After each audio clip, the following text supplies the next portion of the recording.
கிறிஸ்துவுக்குள் பிரியமான சகோதர சகோதரிகளே, ஆண்டவரும் நமது உலக இரட்சகருமாய் இருக்கிற இயேசு கிறிஸ்துவின் ஈடு இணையற்ற நாமத்தில் உங்கள் யாவருக்கும் அன்பின் நல்வாழ்த்துக்களை தெரிவித்துக் கொள்ளுகிறேன். நீங்கள் யாவரும் கிறிஸ்துவுக்குள் நலமாய் இருக்கிறீர்கள் என்று விசுவாசிக்கின்றேன். தேவ நாமம் மகிமைப்படுவதாக. எனக்கு அன்பான தேவனுடைய பிள்ளைகளே, கடந்த நாட்களிலும் கூட வாசித்ததான ஒரு பகுதி என்னை மிகவும் ஆச்சரியத்துக்குள்ளாக்கியது. அதை பார்த்து உண்மையாகவே ஆச்சரியமாக இருந்தது. அந்த பகுதியை உங்களோடு கூட பகிர்ந்து கொள்ளும்படியாக விரும்புகிறேன். லூக்கா எழுதின நற்செய்தி நூல் அதனுடைய 12வது அதிகாரத்தினுடைய 13, 14 மற்றும் 15 வசனங்கள் வாசிக்கிறேன். அப்பொழுது ஜனக்கூட்டத்தில் ஒருவன் அவரை நோக்கி, போதகரே, ஆஸ்தியை பாகம் பிரித்து என் வீதத்தை எனக்கு தரும்படி என் சகோதரனுக்கு கட்டளையிட வேண்டும் என்று கேட்டுக்கொண்டான். அதற்கு அவர், மனுஷனே, என்னை உங்களுக்கு நியாயாதிபதியாகவும் பங்கிடுவனாகவும் வைத்தவன் யார் என்றார். பின்பு அவர் அவர்களை நோக்கி, பொருளாசையை குறித்து எச்சரிக்கையாயிருங்கள். ஏனெனில் ஒருவனுக்கு எவ்வளவு ஆஸ்திகள் இருந்தாலும் அது அவனுக்கு ஜீவன் அல்ல என்றார். ஒரு மனிதன் ஒரு தேவையோடு கூட ஆண்டவரிடத்தில் வருகிறான். அந்த காலகட்டங்களிலே வாழ்ந்ததான மனிதர்கள் அநேகர் இயேசு கிறிஸ்துவை ஒரு நல்ல போதகராக, ஒரு நீதி உள்ள நியாயாதிபதியாக, ஒரு யதார்த்தத்தை பேசக்கூடியவராக, பரத்திலிருந்து கொடுக்கப்பட்டதான ஒரு தீர்க்கதரிசியாக எண்ணினார்கள். அவங்க இயேசு கிறிஸ்துவை ஒரு உயர்ந்த ஸ்தானத்திலே வைத்தார்கள். அதனால தங்களுடைய பிரச்சனைகளை அவரிடத்தில் கொண்டு வந்தது வழக்கத்தை நாம் பார்க்கிறோம். அநேகர் வியாதியோடு கூட வந்தார்கள், அநேகர் பிரச்சனையோடு கூட வந்தார்கள். அவருடைய எல்லா பிரச்சனைகளையும் அவர் தீர்த்து வைத்தார், வியாதிகளை சுகமாக்கினார், அற்புதம் செய்தார், நிறைய நன்மைகளை செய்தார். ஆனால் ஒரு சிலர் ஆண்டவரிடத்தில் வந்து அவர்கள் சோர்ந்து போகக்கூடியதான ஒரு சூழ்நிலைக்குள்ளாக தள்ளப்பட்டார்கள். அதுக்கு ஒரு சில காரணங்கள் உண்டு. அப்படித்தான் இவனும் ஆண்டவரிடத்தில் வந்து என்னுடைய பிரச்சனையை அவரிடத்தில் சொல்லும் பொழுது அவர் நிச்சயமாக தீர்த்து வைப்பார். இவர் தான் சரியான ஆள் என்னுடைய பிரச்சனையை தீர்த்து வைப்பதற்கு. இவர் சொன்னால் என்னுடைய பிரச்சனை தீர்ந்து போய்விடும், சரியாகிவிடும் என்று ஒரு நம்பிக்கையோடு கூட ஆண்டவரிடத்தில் வருகிறான். என்ன பிரச்சனை? அவனுக்கும் அவனுடைய சகோதரனுக்கும் இடையே சொத்து பிரச்சனை, சொத்தை பங்கிடுவதிலே இருந்ததான பிரச்சனை. இவன் போய் அவனுடைய சகோதரனிடத்திலே அணுகி, எனக்கு உரிய பகுதியை நீ எனக்கு பிரித்து கொடுக்க வேண்டும் என்று சொல்லுகிறான். ஆனால் அங்கு என்ன நடந்திருக்கிறது என்று சொன்னால், அவனுடைய சகோதரன் இவனுக்கு கொடுக்க வேண்டியதான அந்த பகுதியை சரியாக பங்கிட்டு கொடுக்கவில்லை. இதனால் அவனுடைய மனசுல கொஞ்ச காலங்களாவே ஒரு வேதனை. எனக்கு கொடுக்கப்பட வேண்டிய, எனக்கு கிடைக்க வேண்டியதான பங்கு கிடைக்கவில்லையே, என்னுடைய உரிமை கிடைக்கவில்லையே, இந்த குடும்பத்திலே ஒரு நபராக, இந்த சந்ததியிலே ஒரு வாரிசாக எனக்கு கிடைக்க வேண்டியதான ஒரு குறிப்பிட்ட ஒரு விஷயம் எனக்கு கிடைக்கவில்லை என்று சொல்லி ஆதங்கத்தில் இருக்கிறான். அதனாலதான் ஆண்டவரிடத்தில் இந்த காரியத்தை கொண்டு வருகிறான். அவர் நிச்சயமாக சொன்னால் என் சகோதரன் கேட்பான் என்கிறதான ஒரு நம்பிக்கை உனக்குள்ள இருக்கிறது. இதுல ஏதாவது தப்பு இருக்குதா? ஒரு தப்பும் இல்லை. எல்லாரும் ஆளுக்கு ஒரு உதவி கேட்கிறாங்க.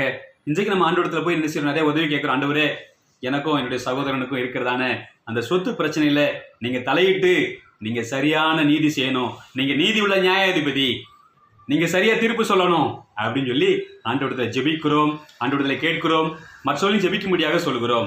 இதுல ஏதாவது தவறு இருக்குதா? இல்லை. அவர், மனுஷனே, என்னை உங்களுக்கு நியாயாதிபதியாகவும் பங்கீடுகிறவனாகவும் வைத்தவன் யார் அப்படின்னு கேட்கிறாரு.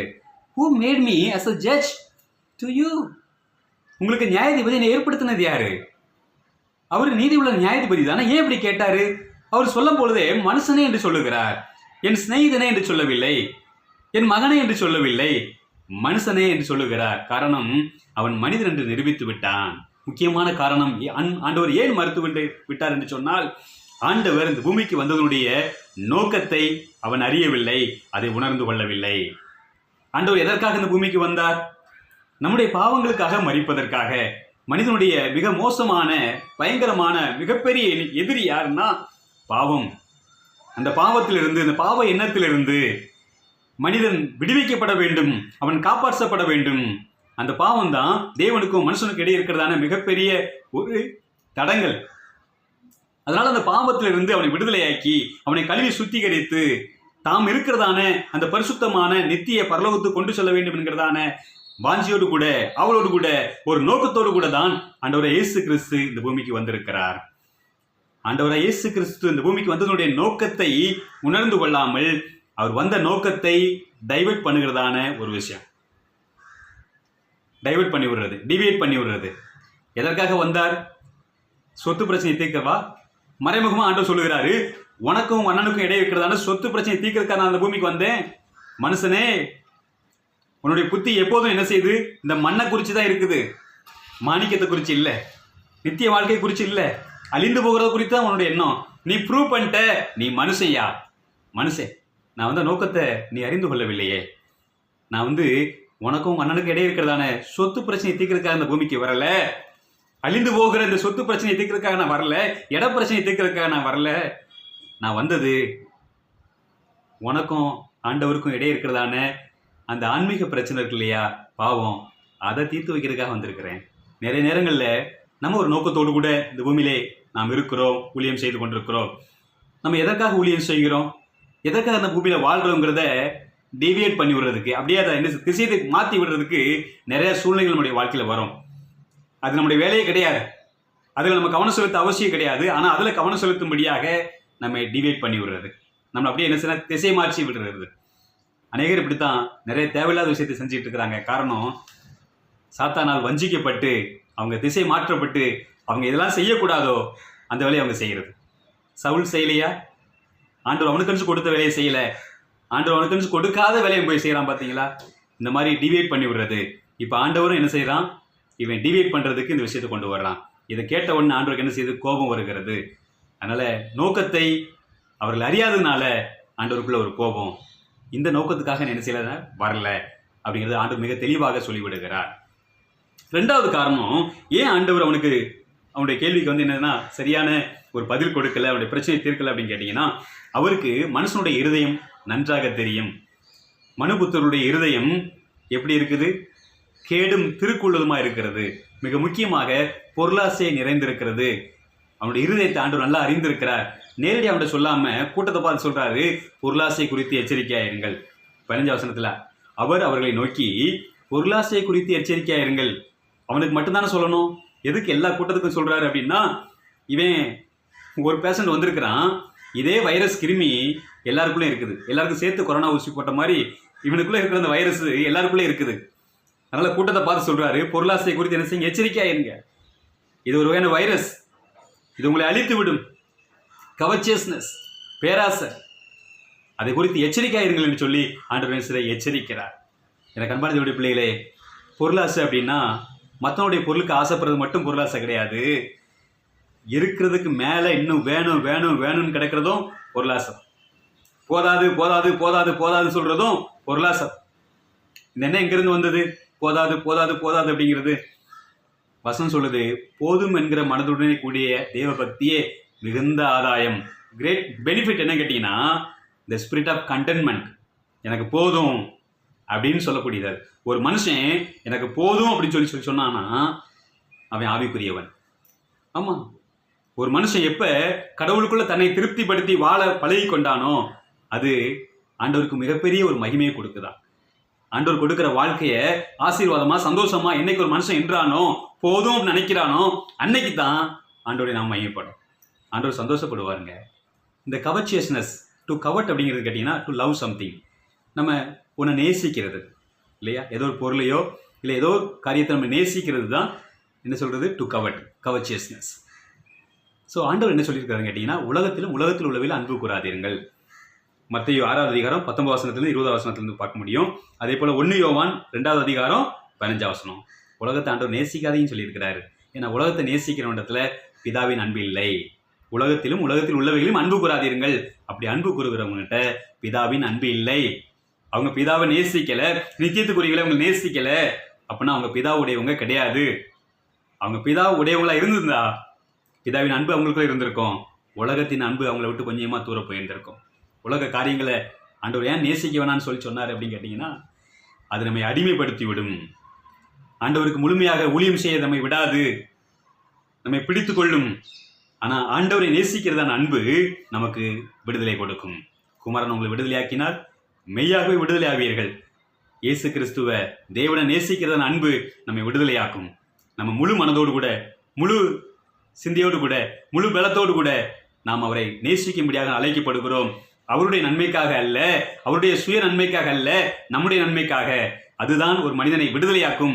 ஒரு மனிதனுக்கு உண்மையான, நித்தியமான, நிரந்தரமான சந்தோஷத்தையும் சமானத்தையும் கொடுக்கக்கூடியது தேவனை நேசிக்கிறது மாத்திரமே. அதனால ஆண்டவர் சொன்னாரு, ஒரு மனுஷன் 2 எஜமான்களுக்கு என்ன செய்ய முடியாது, ஊழியம் செய்ய முடியாது. A man cannot serve two masters. ஏன் தெரியுமா? யாராவது ஒருவர் என்ன செய்யணும், அவன் பகைச்சு தான் ஆகணும். ஒரு ஆள் குறைஞ்சது ஒரு 3 வீட்டில் வேலை செய்கிறாங்க. அதனால் நம்ம நினைக்கிறோம் ஒரு மனுஷன் என்ன செய்யலாம், 3 எஜமான்களுக்கு வேலை செய்யலாம் அப்படின்னு. ஆனால் வேதத்தின்படி என்ன செய்ய முடியாது, அது செய்ய முடியாது.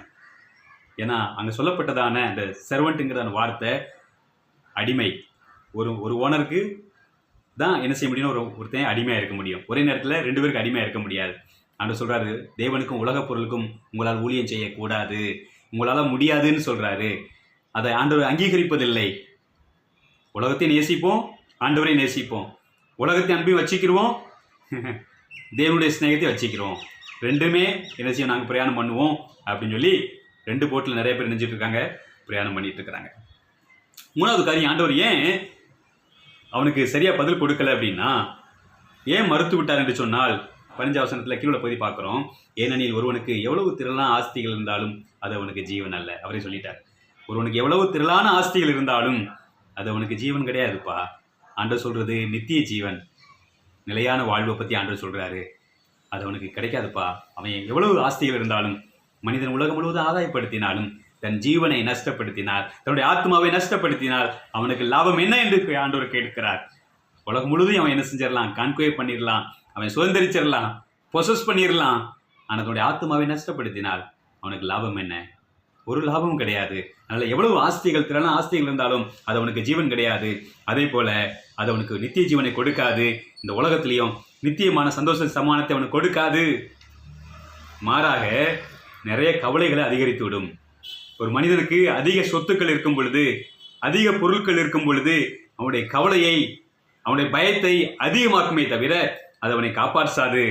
அது எப்படியாவது நம்மளை காப்பாற்றிடும் அப்படின்னு சொல்லி பண ஆசை, பொருள் ஆசை என்ன செய்றாங்க, நிறைய சேர்த்து வைக்கிறாங்க. அது நம்மளை எப்படியாவது காப்பாற்றி விடும்.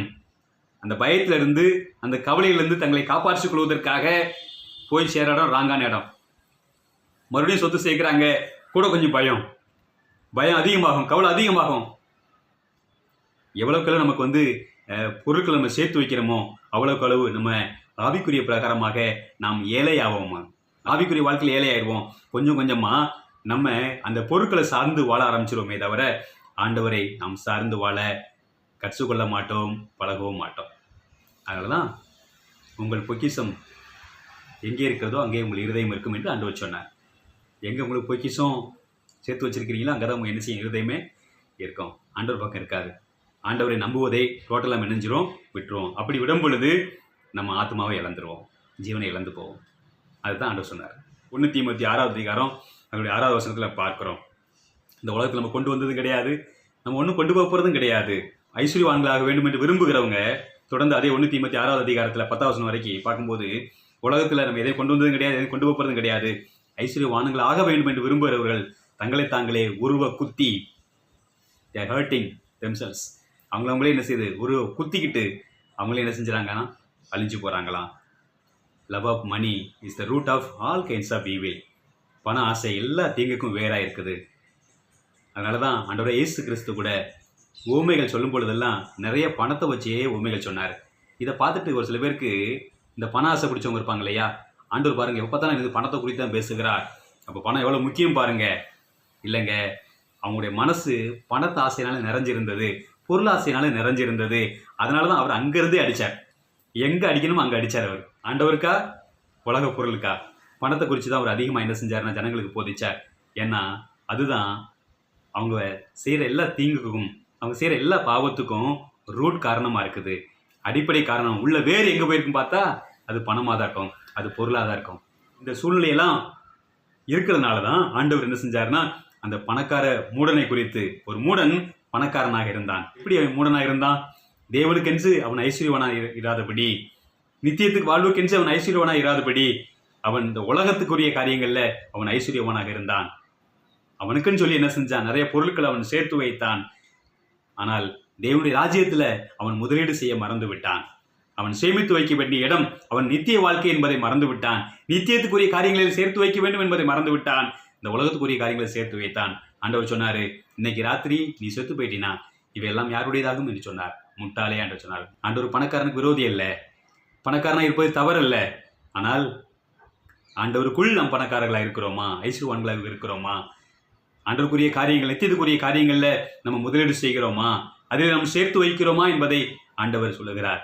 ஏன் அப்படின்னா அந்த காரியங்கள்ல தங்களை ஈடுபடுத்திக் கொள்ளாதவங்க உலக காரியங்கள்ல சிக்குண்டு மாட்டிக்கிட்டு தவிக்கிறாங்க.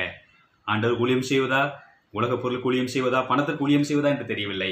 எங்க விட்டு கொடுக்குறது தெரியாம 2 போட்ல ஒரே நேரத்துல நிறைய பேர் டிராவல் பண்ணிட்டு இருக்கிறாங்க. இப்படிப்பட்ட நபர்கள் கவலைக்குள்ள நினைச்சிருவாங்க, விழுந்து போயிடுவாங்க. ஆண்டவர் இயேசு கிறிஸ்து இந்த காரியங்களை சொல்லிவிட்டு, இந்த உண்மையை சொல்லிவிட்டு, அடுத்துக்கப்புறமா அவர் எடுத்த ஒரு டாபிக் என்ன கேட்டீங்கன்னா கவலை. இப்படி இருக்கிறபடினால சொல்லி ஆரம்பிக்கிறார். நீங்க கவலைப்படாதீங்க, ஏன்னா பொருளாசை கவலைக்கு நேராக வழி நடத்துகிறது. கவலை ஆண்டவர் விட்டு நம்மை பிரித்து விடுகிறது. கவனமாக இருப்போம். ஆண்டவர் தாமே இந்த வசனத்தின் மூலமாக நாம் யாவரையும் ஆசீர்வதிப்பாராக.